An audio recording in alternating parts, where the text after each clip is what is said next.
आज के अखबार में आया है कि 2 पाकिस्तानी भारत में आए, उन्होंने फर्जी आधार बनाया, फर्जी राशन कार्ड बनाया, बर्थ सर्टिफिकेट बनाया, ड्राइविंग लाइसेंस बनवाया, वोटर आईडी बनवाया, डोमिसाइल सर्टिफिकेट बनवाया और भारत की सेना में भर्ती हो गए। मैं बार बार कह रहा हूं, यह भ्रष्टाचार हमारे देश के लिए कैंसर जैसा है, सनातन धर्म के लिए कैंसर जैसा है। ये जो दोनों पाकिस्तानी आए हैं, इन्होंने पैसा दिया, आधार बनवा लिया, पैसा दिया, राशन कार्ड बनवा दिया, पैसा दिया, बर्थ सर्टिफिकेट बनवा लिया, पैसा देके ड्राइविंग लाइसेंस बनवा लिया, पैसा देके वोटर आईडी बनवा लिया, पैसा देके डोमिसाइल सर्टिफिकेट बनवा लिया।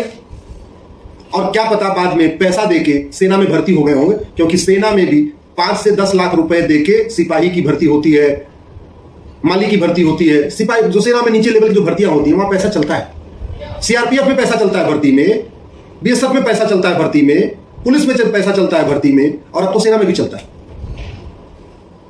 इस भ्रष्टाचार का ही कारण है कि पाकिस्तान के ही नहीं, बांग्लादेश और म्यांमार के लोग भी भारत में आते हैं। बांग्लादेशी घुसपैठिए भी बॉर्डर पे 2000 रुपए देते हैं, अंदर घुस जाते हैं। अंदर आते हैं, 2000 रुपए में राशन कार्ड बनवा लेते हैं, 2000 रुपए में आधार बनवा लेते हैं, 3000 रुपए में ड्राइविंग लाइसेंस बनवा लेते हैं, 2-3 रुपए में डोमिसाइल सर्टिफिकेट बनवा लेते हैं, 2-3 रुपए में वोटर आईडी बनवा लेते हैं। रोहिंग्या घुसपैठिए भी यही कर रहे हैं। भारत के अंदर जो मजारें बनती हैं, थानेदार को 1 लाख रुपए एडवांस में दे देते हैं, वो कहता है ठीक है जाओ रातों रात मजार बना लो। थानेदार को 1 लाख रुपए दे देते हैं, बोलते ठीक है जाओ रातों रात दरगाह बना लो। जासूसी का मूल कारण भ्रष्टाचार है। पैसे के लिए लोग जासूसी कर रहे हैं, पैसे के लिए लोग फर्जी डॉक्यूमेंट बना रहे हैं, और ये जो डॉक्यूमेंट बना रहे हैं भ्रष्टाचार पैसा लेके, उसका मूल कारण है कानून घटिया है। सिंगापुर में फर्जी डॉक्यूमेंट बनाने पे आजीवन कारावास और फांसी की सजा होती है। अगर आपने सिंगा का डोमिसाइल सर्टिफिकेट किसी को फर्जी बना के दे दिया, कम से कम 50 साल सजा और फांसी का भी प्रावधान। हमारे देश में पिछले 75 साल से करोड़ों फर्जी डॉक्यूमेंट बन चुके हैं, करोड़ों। फर्जी आधार, फर्जी राशन कार्ड, फर्जी ड्राइविंग लाइसेंस, फर्जी पासपोर्ट, फर्जी वोटर आईडी। आज तक किसी को सजा नहीं हुई, सजा नहीं हुई, इसलिए सब फर्जीवाड़ा चलता जा रहा है। मैं आप लोगों से निवेदन करता हूं, दल गुलामी छोड़िए, नेताओं की चमचागिरी छोड़िए।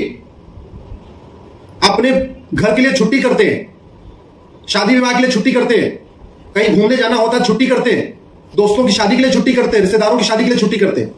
अरे 1-2 दिन देश के लिए छुट्टी करिए भाई, कम से कम महीने में 1 संडे देश के नाम करिए। और देश के नाम में करना क्या है, एक दिन संडे को सीधे सीधे सब लोग ग्रुप बनाइए, सांसद क्या पहुंचिए, सांसद से पूछिए कि फर्जीवाड़ा कब रुकेगा। फर्जी आधार, फर्जी राशन कार्ड, फर्जी ड्राइविंग लाइसेंस, फर्जी वोटर आईडी जो बन रही है, फर्जी बर्थ सर्टिफिकेट बन रही है, ऐसे लोगों की 100% प्रॉपर्टी जब्त करने और इनको आजीवन कारावास देने के कानून कब बनेगा। एक दिन अपने सांसद से मिलकर पूछिए कि घुसपैठियों की, जो रोहिंग्या बांग्लादेशी यहां रह रहे हैं, 5 करोड़ से ज्यादा रह रहे हैं, उनकी 100% प्रॉपर्टी जब्त करने और उनको आजीवन कारावास देने के लिए कानून कब बनेगा। ये कानून बनते ही 80% घुसपैठिए खुद भाग जाएंगे। याद रखिए, भ्रष्टाचार देश के साथ देशद्रोह जैसा है। भ्रष्टाचार मक्कारी है, भ्रष्टाचार गद्दारी है। भारत की 50% समस्याओं का मूल कारण भ्रष्टाचार है। तो भ्रष्टाचार 2 ही तरीके से खत्म होगा। पहला, भ्रष्टाचार को देशद्रोह घोषित किया जाए। दूसरा, भ्रष्टाचार को राष्ट्रीय सुरक्षा के लिए खतरा घोषित किया जाए, क्योंकि राष्ट्र के जो समक्ष जितने खतरे हैं उसका मूल कारण भ्रष्टाचार। हमारी राष्ट्रीय सुरक्षा के लिए खतरा है माओवाद, नक्सलवाद, भ्रष्टाचार खत्म हो जाए, माओवाद नक्सलवाद खत्म हो जाए। हमारी राष्ट्रीय सुरक्षा के लिए खतरा है अलगाववाद, कट्टरवाद, भ्रष्टाचार खत्म करिए, ये भी खत्म हो जाएगा। हमारी राष्ट्रीय सुरक्षा के लिए खतरा है घुसपैठ, रोहिंग्या बांग्लादेशी घुसपैठ, भ्रष्टाचार खत्म करिए, घुसपैठ खत्म हो जाएगी। हमारी राष्ट्रीय सुरक्षा के लिए खतरा है देश के साथ जो जासूसी लोग करते हैं। जासूसी किस लिए करते हैं, पैसे के लिए करते हैं। भ्रष्टाचारियों को फांसी देने के लिए कानून बनाइए, जासूसी बंद हो जाएगी। आखिर जो समस्याएं भारत में है वो सिंगापुर में नहीं है, उसका मूल कारण है उनका कानून अच्छा है। जो समस्याएं भारत में है, आखिर चीन में कोई घुस के फर्जी डॉक्यूमेंट क्यों नहीं बनवा लेता। आखिर चीन में कोई घुस के चीन की सेना में भर्ती क्यों नहीं हो जाता, जैसे भारत की सेना में लोग भर्ती हो जा रहे हैं। ये रोहिंग्या बांग्लादेशी घुसपैठिए चीन में क्यों नहीं चले जाते, अमेरिका क्यों नहीं चले जाते, सिंगापुर क्यों नहीं चले जाते, भारत में क्यों आते। क्योंकि यहां हमने झूठे मानवाधिकार के नाम पे घटिया कानून को जिंदा रखा हुआ है, घटिया कानून को कंटिन्यू किया हुआ है। ये कानून बदलने के लिए जरूरी है, पहले जो घटिया कानून खत्म हो। इसलिए मैं बार बार डिमांड कर रहा हूं, अपने अपने सांसदों से मिलकर पूछिए 1950 से पहले बने कानून कब खत्म होंगे। अब तो संसद भवन भी नया बन गया है। जब नया संसद भवन बन गया है, अंग्रेजों का संसद भवन खत्म हो गया है, तो अंग्रेजों का कानून क्यों चल रहे हैं। क्यों नहीं 1950 से पहले बने सारे कानूनों को खत्म कर रहे हैं। क्यों नहीं 1860 का इंडियन पिनल कोड खत्म कर रहे हैं, क्यों नहीं 1861 का पुलिस एक्ट खत्म कर रहे हैं, 1872 का एविडेंस एक्ट खत्म कर रहे हैं। एक बात याद रखिए, डॉक्टर की बातों से बीमारी ठीक नहीं होती है, डॉक्टर की अच्छी दवा से बीमारी ठीक होती है। दवा घटिया होती है तो बीमारी बढ़ती है, ऐसे ही कानून घटिया होता है, अराजकता बढ़ती है, भ्रष्टाचार बढ़ता है, अपराध बढ़ता है। और ऐसी कोई बीमारी नहीं जिसकी कोई दवाई नहीं, ऐसी कोई समस्या नहीं जिसका कोई समाधान नहीं। अगर जो समस्याएं भारत में है वो चीन में नहीं है, इसका मतलब कानून बना के उनको भारत में खत्म किया जा सकता है। जो समस्याएं भारत में है वो सिंगापुर में नहीं है, इसका मतलब सिंगापुर वाला कानून अगर भारत में लागू कर दें तो भारत में भी प्रॉब्लम खत्म हो जाएगी। जो समस्याएं भारत में है अगर अमेरिका में नहीं है, इसका मतलब अगर अमेरिका जैसा कानून भारत में बना दे तो समस्या खत्म हो जाएगी।